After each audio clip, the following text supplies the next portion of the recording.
ဆောင်ကန်ဇီဒီပထိုးများကိုပြန်လေပြုပြင်မွမ်းမံခဲ့ပါသည်ပိဋကတ်သုံးပုံကိုလည်းဘာသာပြန်၍ပေးပို့စေခဲ့ပါသည်မြန်မာမွန်ယူရီးယားရှမ်းတန်ဃာတော်များကိုလည်းပင့်ဖိတ်ကရက်လေအောင်စွန့်လှုပ်ကြွေးတော်မူခဲ့ပါသည်အလေးတင်တောင်အချင်းအတွဲများကိုလည်းမြန်မာပြည်နှင့်တညီတည်းဖြစ်အောင်ညှိနှိုင်းသတ်မှတ်ခဲ့ကြပါသည်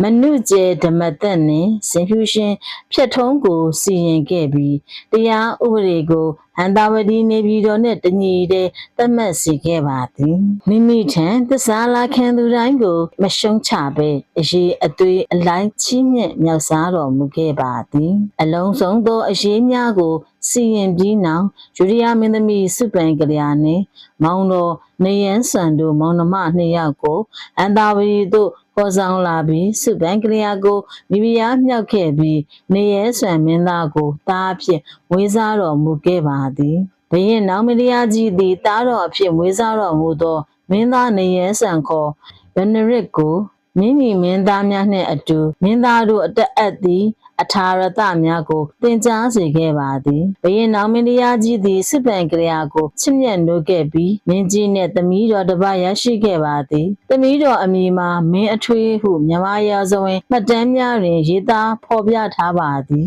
1582ခုနှစ်တွင်ဘုရင်နောင်မင်းတရားကြီးသည်နတ်ရွာဆန်ပြီးသားတော်နနဘုရင်နန်းတက်ခဲ့ပါသည်ဟန္တာဝတီဧကရစ်နန်းတက်ပွဲမှာအခြားလက်အောက်ခံဘုရင်များလည်းတက်ရောက်ခဲ့ပြီးအယုဒ္ဓယဘုရင်ဖြစ်နေသည့်နေရဲဆန်ကိုဗျနရစ်လည်းလက်ဆောင်ပဏာများနဲ့အတူအဖူးအမျော်ရောက်လာပါသည်1594ခုနှစ်နောက်ပိုင်းတွင်ယူရီးယားမြန်မာစစ်ဖြစ်ကြပြီးဟန္တာဝတီမှာရှိနေသည့်စုပန်ကလျာကိုနနဘယင်ကအမျက်တော်ရှိ၍ကိုဝန်အရင်အမာ